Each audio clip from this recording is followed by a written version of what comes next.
একদম ঘরোয়া পদ্ধতিতে আজকে বিরিয়ানি বানিয়েছি, ভীষণ টেস্টি হয়েছে। তোমাদের কাছে কিন্তু আজকে রেসিপিটা শেয়ার করছি না, কিভাবে সার্ভ করছি, খেতে কেমন হয়েছে সেগুলোই আর কি তোমাদের কাছে শেয়ার করছি। বিরিয়ানি দেখতে যেরকম লোভনীয় হয়েছে, খেতেও কিন্তু দুর্দান্ত হয়েছে। আজকে বানিয়েছি চিকেন বিরিয়ানি। তো আমার মেয়েরা মাটন বিরিয়ানি পছন্দ করে না, মাটনটাই পছন্দ করে না। বিরিয়ানি তো পছন্দ করে কিন্তু মাটনটা না, চিকেন হলে খুবই ভালো খায়। তো একটা ছোট বাটির মধ্যে চাপ চাপ করে বিরিয়ানি নিচ্ছি, সাথে ছিল একটা আলু আর চিকেন।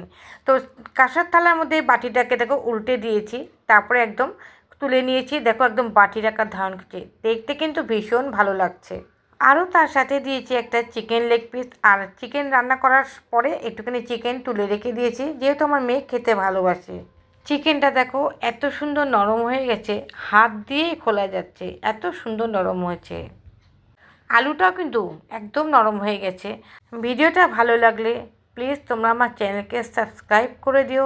দেখা হচ্ছে নেক্সট আরও ভালো ভিডিওতে, ততক্ষণের জন্য টাটা।